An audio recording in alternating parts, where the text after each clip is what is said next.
जिलाध्यक्ष बने हैं प्रदीप पटेल, और बाकी कार्यकर्ता कितने उत्साहित है, कितना जोश है उनमें पार्टी के संगठन की इस मजबूती को लेकर? हाँ, देखिए, एक बार फिर से प्रदीप पटेल हमारे साथ जुड़ चुके हैं, उनसे हम बात करते हैं। प्रदीप जी, एक बार फिर से आपको बधाई हो, और ये बताइए कि यहाँ से जिम्मेदारी बढ़ेगी और आपको सबको लेके साथ चलना है, तो यहाँ से किस रणनीति का आपका इस्तेमाल करेंगे, कैसे आप काम करेंगे? और आपका नाम तमाम दावेदार थे, सबसे ऊपर आपका नाम रखा गया और विश्वास किया गया। बहुत सारी चीज़ों में रणनीति की बात नहीं होती, ये संगठन है, संगठन की जिम्मेदारी मिली है, तो उसमें रणनीति की कोई बात नहीं है। हम सभी लोगों को जोड़ना है, तो उसके लिए एक ही चीज़ है, अगर आप ईमानदारी से काम करते हैं, सभी का ध्यान रखते हैं, तो उसमें रणनीति की बात ही नहीं, अपने लोग जुड़ेंगे। और जैसे ही हमारी पार्टी की नीति है कि पहले राष्ट्र सर्वोपरि है, फिर पार्टी सर्वोपरि है, फिर समाज के हर वर्गों का ध्यान रखना है, वो आप करेंगे तो रणनीति की आवश्यकता नहीं पड़ेगी, ऑटोमेटिक आपका संगठन भी बढ़ेगा और सभी लोग खुश रहेंगे और सब लोग एक साथ मिलकर काम करेंगे। जिस समय पिछले 6-7-8 महीने से लगातार एक जो विजयाध्यक्ष ग्रामीण के नाम पे मंथन चल रहा था, भाई कौन बनाया जाए, कैसे बनाया जाए, क्या क्या देखा जाए, तो आपको भी बुलाया गया होगा लखनऊ, आपसे बातचीत की गई होगी, तो कुछ तो भरोसा आपने दिया होगा, कुछ भरोसा आपने संगठन ने किया होगा? भरोसा देने की बात नहीं है, पार्टी की गतिविधि जो भी कुछ हम लोग करते हैं, आप सोचिए, आप ऐसे समझिए, आप जैसे कोई काम जहाँ रहते हैं, आपके मोहल्ले से लेके जितने लोग आपको जानते हैं, आपकी क्या काम है और कैसे आपकी छवि है वो अपने आप बना लेते हैं ना, तो वैसे ही पार्टी सबको देखती है कौन कैसा काम कर रहा है। कई बार निर्णय ऐसा भी होता है, हमसे भी अच्छे कार्यकर्ता होंगे, हमारे साथ करने वाले जो टीम में काम कर रहे थे, हमसे भी सीनियर थे, हमसे वो ज़्यादा मेहनत भी करते थे, लेकिन पार्टी प्रदेश स्तर पर उनको सामाजिक व्यवस्था के साथ सामाजिक समीकरण मिलाना है, तो हो सकता है कि उनको यहाँ हमारी उपयुक्तता समझ में आई, तो उसमें रणनीति का कोई विषय नहीं है। आपको नया जिलाध्यक्ष ग्रामीण मिल गया, क्या कहेंगे आप प्रदीप जी को? बहुत बहुत बधाई देना चाहेंगे माननीय प्रदीप पटेल जी को, जिन्होंने ये झांसी जिले का पदभार इस समय संभाला है, और हम भारतीय जनता पार्टी को भी बहुत बहुत साधुवाद करेंगे कि इतना सुंदर निर्णय दिए, एक कार्यकर्ता को उन्होंने जो जिम्मेदारी दी है, और भारतीय जनता पार्टी विश्व की सबसे बड़ी पार्टी है, और हम यही जानते हैं कि भारतीय जनता पार्टी जब भी किसी को जिम्मेदारी देती है, एक निष्ठावान कार्यकर्ता को ही जिम्मेदारी देती है। तो मैं बहुत बहुत बधाई देना चाहता हूं केंद्रीय नेतृत्व को और उत्तर प्रदेश के नेतृत्व को, उनको बहुत बहुत बधाई। ये बताइए भाई साहब, तकरीबन 20 से भी अधिक दावेदार थे, ऐसी जानकारी हमको मिली है जिलाध्यक्ष ग्रामीण पद के लिए।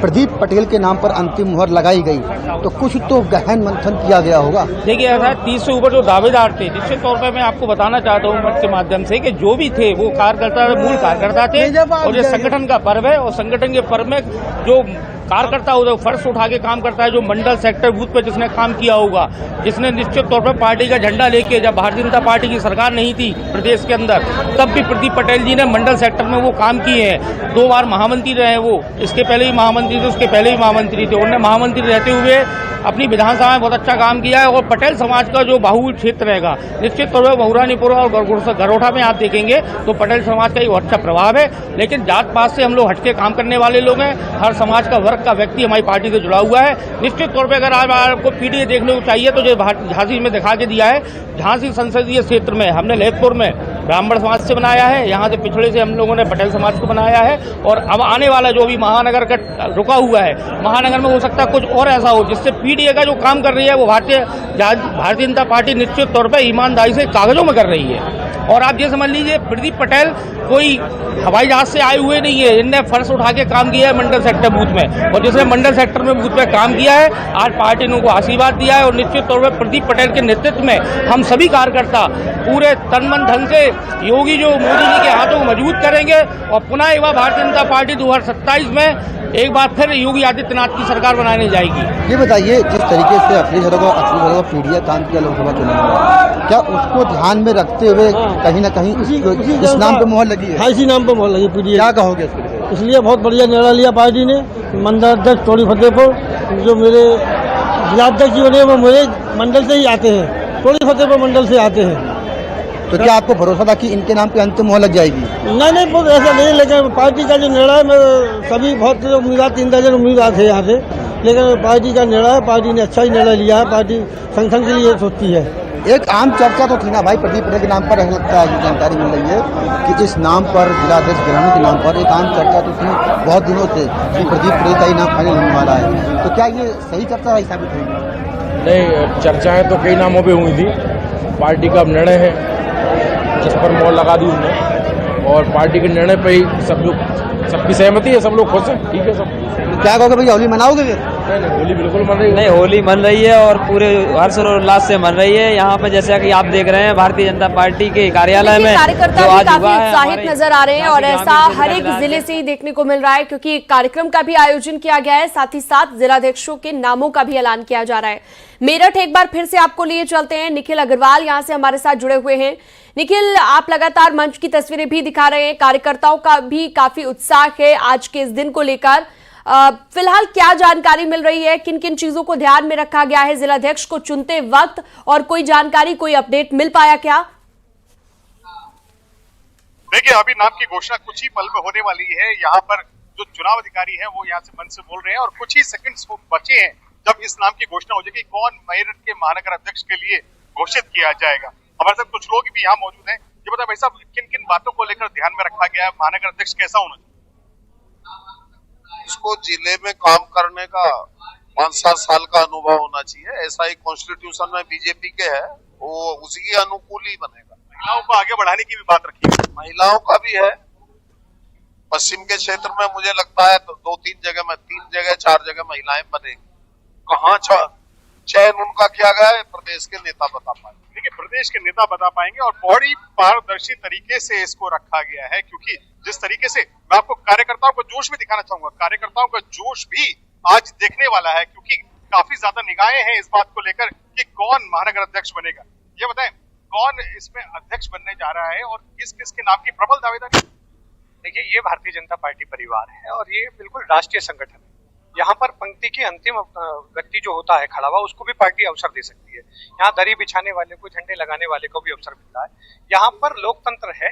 कुछ देर बाद जब घोषणा हो जाएगी तो जश्न कैसा होगा? बहुत शानदार है, एकदम देखने वाला दृश्य होगा, अलौकिक होगा, क्योंकि बहुत समय बाद कार्यकर्ताओं को अवसर प्राप्त होने जा रहा है और मेरठ महानगर को एक कुशल नेतृत्व प्राप्त होने जा रहा है, जिसके नेतृत्व में 2027 में भारतीय जनता पार्टी की सरकार। बात करें कि इस बार किन किन बातों को ध्यान में रखा गया है, जिस तरह के लोग डिमांड करते हैं कि हमारा अध्यक्ष ऐसा होना चाहिए, यानी कैसा होना चाहिए?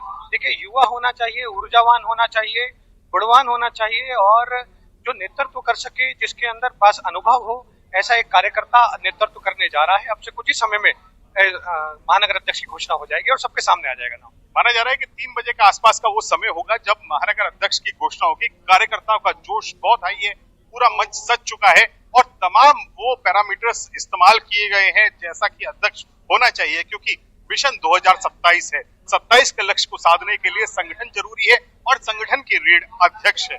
और आप देख सकते हैं कि यहाँ पर तालियों की गड़गड़ाहट सुनाई आने लगी है। तो नाम की घोषणा अब से कुछ ही क्षण और बचे हैं। लगातार इसी बात के कयास लगाए जा रहे हैं कि कौन अध्यक्ष होगा। देख सकते हैं ये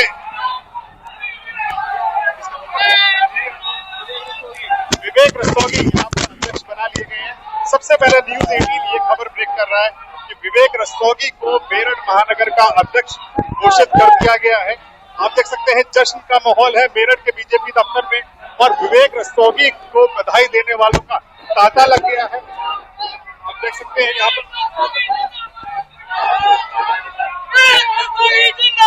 विवेक जी, बधाई हो आपको। अभी करता हूँ। विवेक रस्तोगी मेरठ से महानगर अध्यक्ष यहाँ पर चुन लिए गए हैं, जिसके बाद यहाँ पर बधाई देने वाला बताते हैं। आप देख सकते हैं ये बीजेपी दफ्तर की तस्वीरें हैं, जिसको न्यूज 18 सबसे पहले यहाँ पर दिखा रहा है कि जश्न का माहौल है। तो देखिए, विवेक रस्तोगी जैसा कि हमारे